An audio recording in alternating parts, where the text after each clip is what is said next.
Assalamualaikum warahmatullahi wabarakatuh. Al-Fatihah.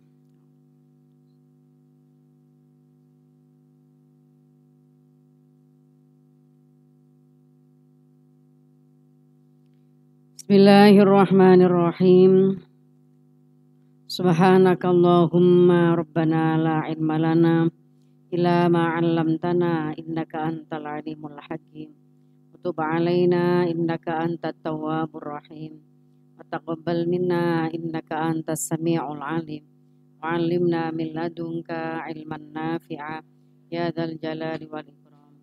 Allahumma aftah lana hikmataka wansur 'alaina rahmataka ya dzal jalali wal ikram. Rabbi shrah li sadri wa yassir li amri wahlul 'uqdatam min lisani yafqahu qawli birahmatika ya arhamar rahimin. Bismillahirrahmanirrahim. Alhamdulillahirabbil alamin. Allahumma shalli ala sayyidina Muhammad abdika wa nabika wa rasulika nabil ummi wa ala alihi wa sahbihi wa sallim taslima biqadri 'azamati dzatika fi kulli waqti wa hin. Mari kita lanjutkan membaca hadis tentang meneladani sikap akhlak Rasulullah SAW dalam menjauhi berbuat kekerasan terhadap istri beliau, terhadap perempuan, sekalipun terjadi perselisihan di dalam masalah rumah tangga. Kemarin sudah kita baca hadis yang pertama dari Sayyidah Aisyah yang menyatakan bahwa Rasulullah sama sekali tidak pernah memukul istrinya, tidak pernah memukul pembantunya, dan dalam hidup Rasulullah tidak pernah juga melakukan kekerasan kepada siapapun, kecuali pada hal yang atau jihad. Di sini dicontohkan jihad fisabilillah, di mana saat hak-hak Islam dilanggar dan kafir Quraisy itu memulai peperangan, maka ditandangi kalau Rasulullah, maka dilayani oleh Rasulullah. Ini dalam muasyarah, kehidupan berkeluarga, kehidupan bermasyarakat, teladan dari beliau, juga dawuh-dawuh beliau, sabda-sabda beliau menyatakan secara jelas larangan untuk memukul, terutama memukul perempuan. Hadis ke-30. Anin Nu'man bin Bashir radhiyallahu an qala istadzana Abu Bakrin rahmatullahi alaih ala Nabi sallallahu alaihi wasallam. Fasami'a sawta Aisyah ta'alian. Istadzana jalu izin sapa Abu Bakar rahmatullahi alaih ala Nabi sallallahu alaihi wasallam. Sayyidina Abu Bakar minta izin untuk bertemu Rasulullah. Fasami'ah mengko pireng sapa Abu Bakar sota Aisyah ta ing suarane Sayyidah Aisyah halian hali dhuwur atau ingkang dhuwur. Halian hali dhuwur. Lalu saat mau sowan Nabi, Sayyidina Abu Bakar mendengar Sayyidah Aisyah itu matur ke Rasulullah, suaranya meninggi. Falamma dakhala maka tatkalane melbu sapa Abu Bakar tanawala merkoleh sapa Abu Bakar ha ing Aisyah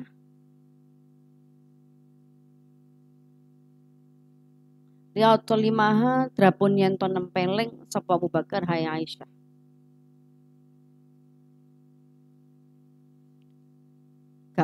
Kudu gak betah Sayyidina Abu Bakar itu melihat sikap Aisyah pada Rasulullah mau ditempeleng sama sama Abu Bakar. Abu Bakar itu ayahnya, abai Sayyidah Aisyah, istri Rasulullah Shallallahu Alaihi Wasallam.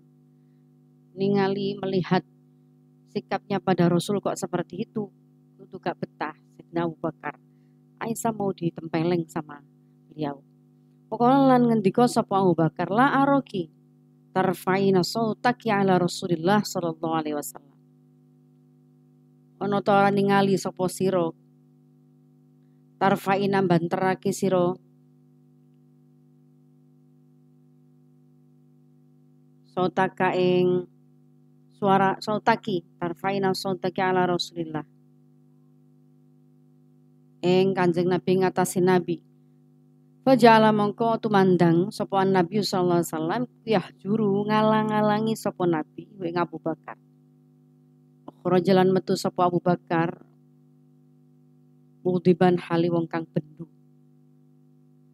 Saat Abu Bakar mau menempeleng Aisyah putrinya karena berlaku ngomong banter, bicara banter di hadapan Rasulullah. Kamu tuh bersuara keras. Di hadapan siapa kamu tahu? Di hadapan Rasulullah. Terus oleh Rasul ditangkis tangan Sayyidina Abu Bakar. Lalu Abu Bakar keluar dari situasi itu, dari rumah beliau dalam keadaan marah kepada Sayyidah Aisyah, pada putrinya. Sapa Abu Bakar mudiban hale ingkang bendu. Faqala mengko dawuh sapa Nabi sallallahu alaihi wasallam, hina kharaja tatkala metu sapa Abu Bakar. Kaifa ra'aitini? Kaifa iku kaya apa ra'aitini ningali sirani ing ingsun?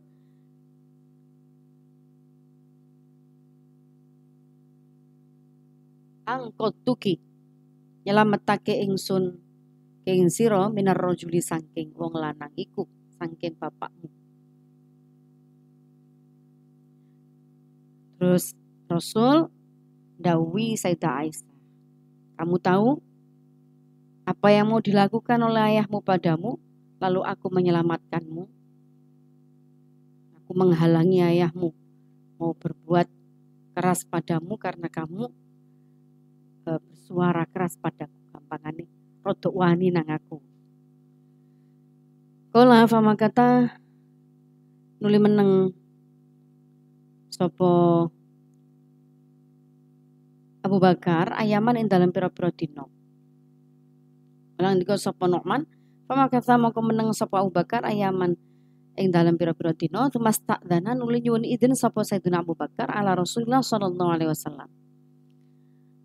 Fawajadahuma qadis talaha. Fawajada mongko nemu sapa Abu Bakar huma ing Nabi lan Aisyah. Iku fawajada mongko nemu sapa Abu Bakar huma ing Nabi lan Aisyah qadis talaha, teman-teman rukun sapa Nabi lan Aisyah.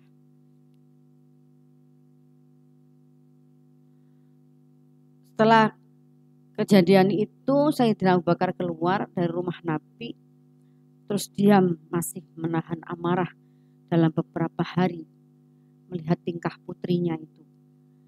Lalu setelah beberapa hari Sayyidina Abu Bakar minta izin ke Rasulullah lagi untuk sowan ke beliau, dan Sayyidina Abu Bakar mendapati Nabi dan Sayyidah Aisyah sudah rukun kembali, sudah ceria lagi.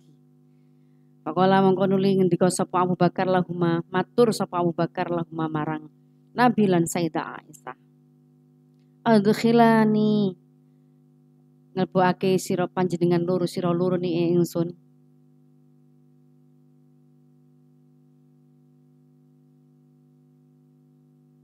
Fisil mikma ing dalem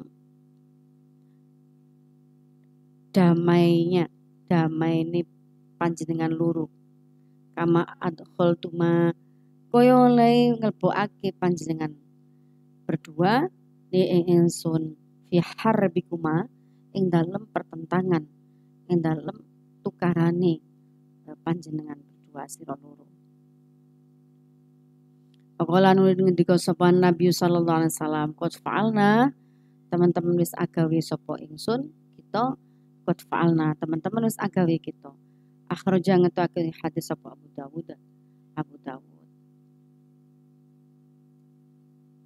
Lalu beberapa hari setelah itu Sayyidina Abu Bakar minta izin untuk sowan lagi ke Rasul dan mendapati keduanya sudah damai, sudah tenang.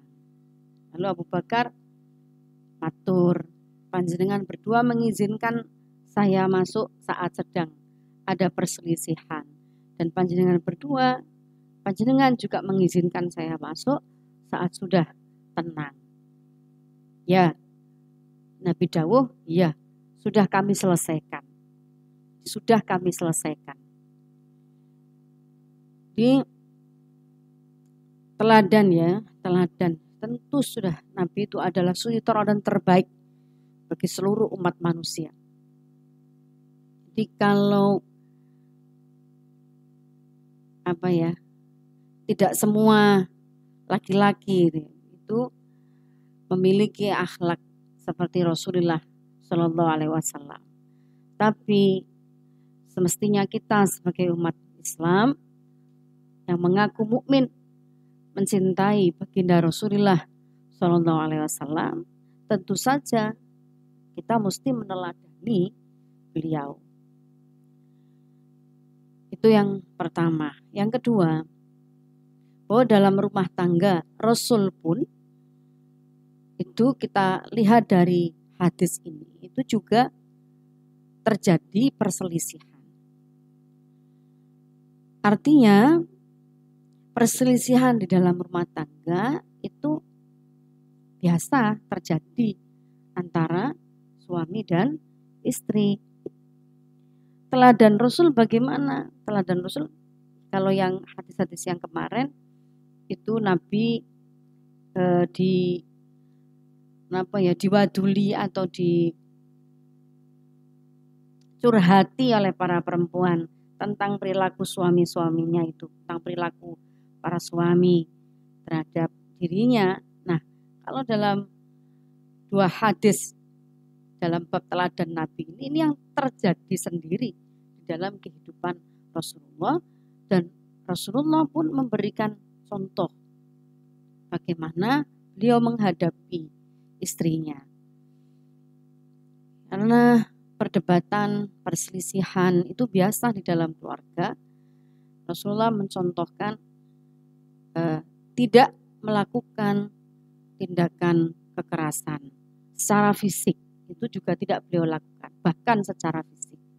Bahkan saat mertua beliau, Sayyidina Abu Bakar, gak terima gitu ya, tidak tega melihat bagaimana putrinya itu memperlakukan atau bersikap di hadapan orang yang seharusnya ia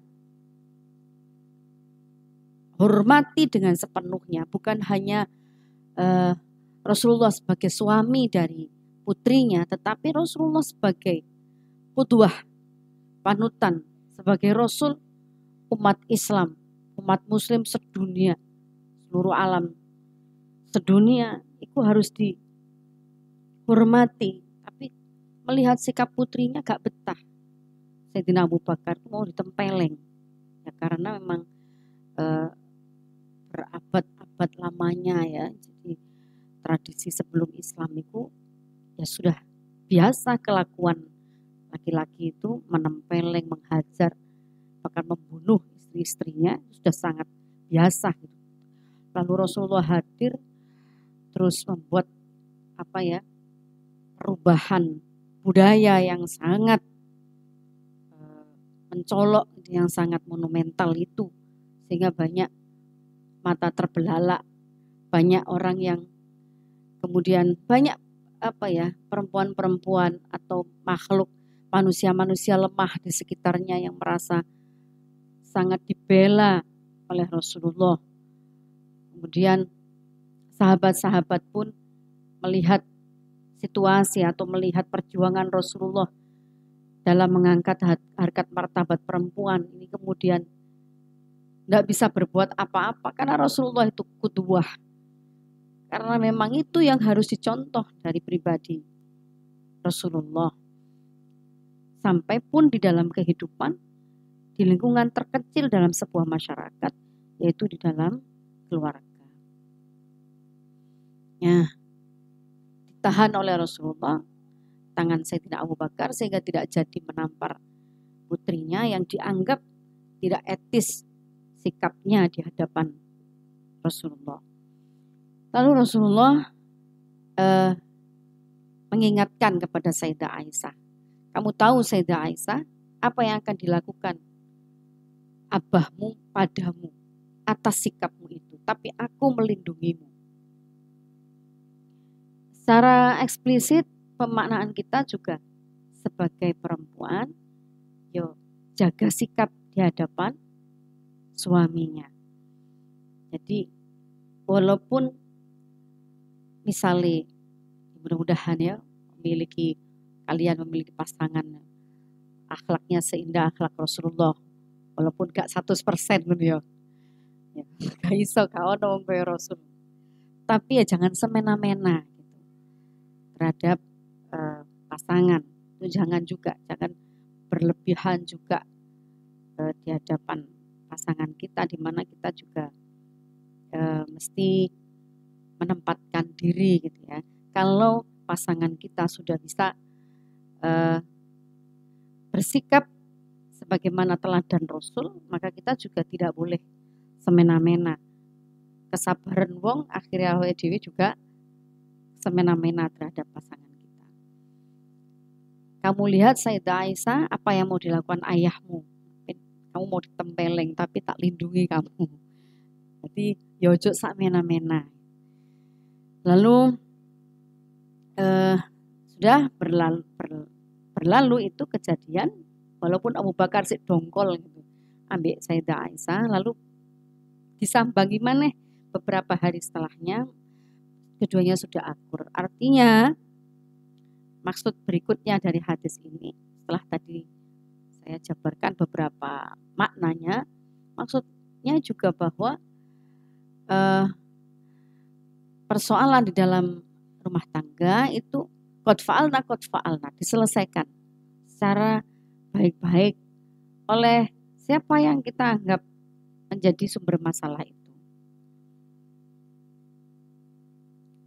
Terus saat marah itu tuntunan Nabi adalah dengan mengelola hati. Jadi hatinya dikelola agar tidak kemudian saling menyakiti, terutama secara fisik pada pasangan masing-masing. Ala bidzikrillahi tatma'innul qulub. Perbanyak zikir, perbanyak ingat Allah, perbanyak mengingat kebaikan pasangan kita sehingga tidak menjadikan masalah itu berkepanjangan atau berlebihan, disikapi secara berlebihan oleh masing-masing pasangan. Fa'alna wis tak selesaino secara kekeluargaan, wis tak selesaino secara kekeluargaan. Jadi itu tuntunan beliau, diselesaikan secara kekeluargaan, tidak perlu ada pihak lain, misalnya melibatkan mertua, melibatkan lebih banyak orang, selama itu bisa diselesaikan di internal keluarga, maka itu lebih baik. Bismillahirrahmanirrahim, kita lanjutkan. Babul murajaati wal musyawarati khairun wa haqqun. Semakin kekini, bab-bab ini semakin saya merasa semakin luar biasa Islam itu, dan luar biasa sikap Islam dalam hal ini juga Rasulullah SAW dalam memberi ruang-ruang perempuan, wanita, memberi ruang-ruang diskusi, ruang-ruang mendialogkan sesuatu atau bahkan mengkritisi terhadap satu keadaan, satu situasi, satu dawuh misalkan, atau satu budaya yang itu perempuan merasakan ada ketidakadilan di situ. Itu mbek Kanjeng Nabi diladeni sedemikian hingga njaluk opo, takon opo, ngritisi opo. Mbek Rasulullah dilayani terus. Itu kan apa ya? Ternyata Islam itu begitu indah. Nah, apa yang kita dengar selama ini misalnya tentang nanti akan ada bahasan perempuan lebih baik sholatnya di rumah tidak di masjid, itu terbantahkan oleh hadis-hadis sahih yang kelas kesohihannya itu adalah kelas tertinggi derajat hadisnya, rawahu al-Bukhari.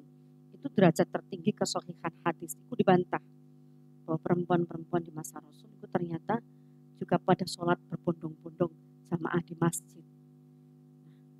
Ini muncul di sekitar masyarakat kita atau di lingkungan kita justru banyak fenomena yang keadaan yang sebaliknya, di mana perempuan dikebiri atau dibatasi hak bicaranya, diabaikan tuntutan-tuntutannya kalau memang ia merasa ada ketidakadilan.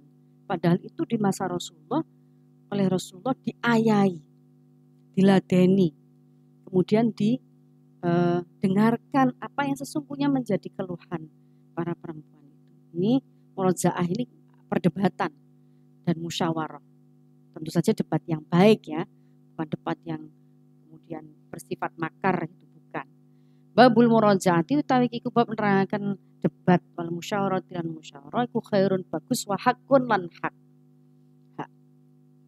Ani bin Abi Mulaikah ta'ana Aisyah radhiyallahu anha zaujan Nabi sallallahu alaihi wasallam iku kanat ono sapa Sayyidah Aisyah kula tasmahu ora pireng ora krungu sapa Aisyah saening suci-suci la ta'rifu kang ora ngerti sapa Aisyah hu ing syai illa rojaat angin takon balik.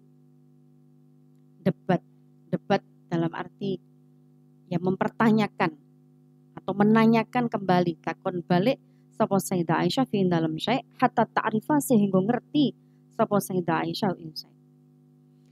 Sayyidah Aisyah itu kalau mendengar sesuatu ya bahkan itu dari Rasulullah. Ajan Sayyidah Aisyah kita kenal perempuan terpilih ya, cerdasnya memang luar biasa hingga juga lahir dari beliau ribuan hadis, meriwayatkan banyak hadis gitu. Dan itu diambil oleh para sahabat dari Sayyidah Aisyah banyak sekali, ribuan. Nah, dia punya kebiasaan, punya watak, Sayyidah Aisyah punya karakter. Mendengar satu ilmu itu kalau tidak paham itu akan terus ditanyakan, dikritisi, mungkin dalam bahasa kita dikritisi, ditanya sampai betul-betul dia paham. Modelnya Sayyidah Aisyah ngono. Terus suatu saat itu Kanjeng Nabi menyatakan dawuh sesuatu. Nabi sallallahu alaihi wasallam lan saat temenin Nabi sallallahu alaihi wasallam iku kala ngendika sapa Nabi. Man husiba udziba. Nabi dawuh man utawi sapane wong husiba iku dihisab sapa man udziba mongko disiksa sapa man. Siapa orang yang kelak atau orang yang dihisab dia akan disiksa. Amal buruknya banyak dia akan disiksa. Dari dawuh iku kritis Sayyidah Aisyah bertanya. Qalat takon sapa Aisyah tu Sayyidah Aisyah. Fakultu matur sapa ingsun awalaisa yaqulullahu ta'ala. Ono tora dawuh sapa Allah Ta'ala ing dawuh fasaufa yuhasabu hisabai yasir. Allah kan dawuh Nabi nek tiang sing mukmin iku dihisab, hisabe enteng. Lah kok disiksa-siksa ngoten. Jadi berani menanyakan. Terus banding karo dawuh Gusti Allah pisan. Iku nek dudu wong wedok sing cerdas. Tapi itu tentu bukan dalam rangka membantah ya, tapi ingin mengetahui secara apa detil apa yang dimaksud oleh dawuhnya Nabi itu.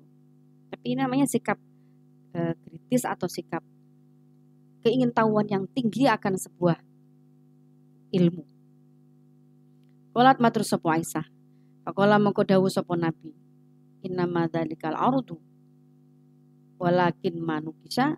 Innama dzalikal ardu walakin manukisha, tetapi ini utawi wong iku nukisha dan teliti sapa man al hisaba ing hisab wong kang den teliti di hisab yahliku mongko bakal binasa sapa man. Rawang riwayatake hadis sapa Al Bukhari wong Bukhari. Yo, tapi orang itu tetap akan dihisab dan diperhitungkan amal mana yang lebih baik, amal mana yang lebih banyak baiknya atau yang lebih banyak buruknya. Jadi orang-orang mukmin yang baik tentu saja, yang amal solehnya lebih banyak tentu saja dia akan mendapatkan banyak pengampunan dari Allah. Rojaat huna Aisyah ala tegesi takon sapa Aisyah wa aadat lan baleni sapa Aisyah an-nadhuru ing pandangan ing nalar musyawarah sapa Aisyah.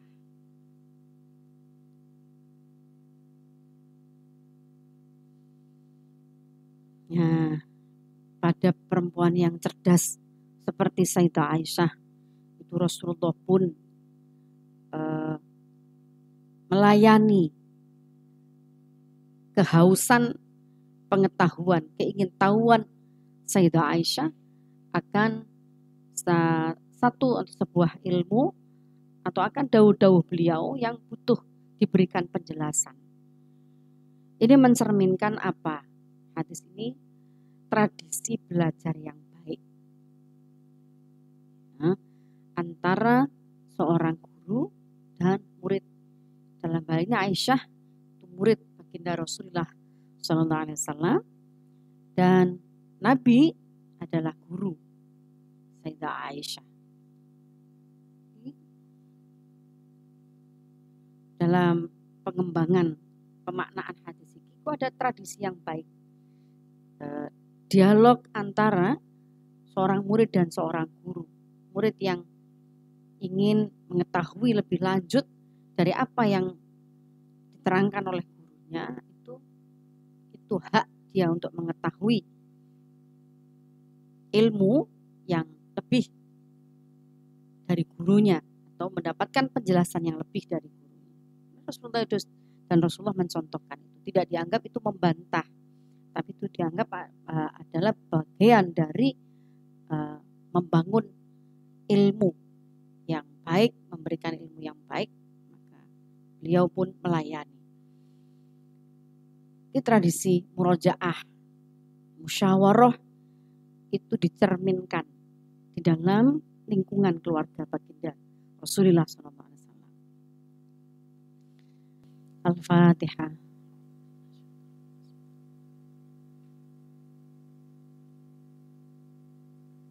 Assalamualaikum warahmatullahi wabarakatuh.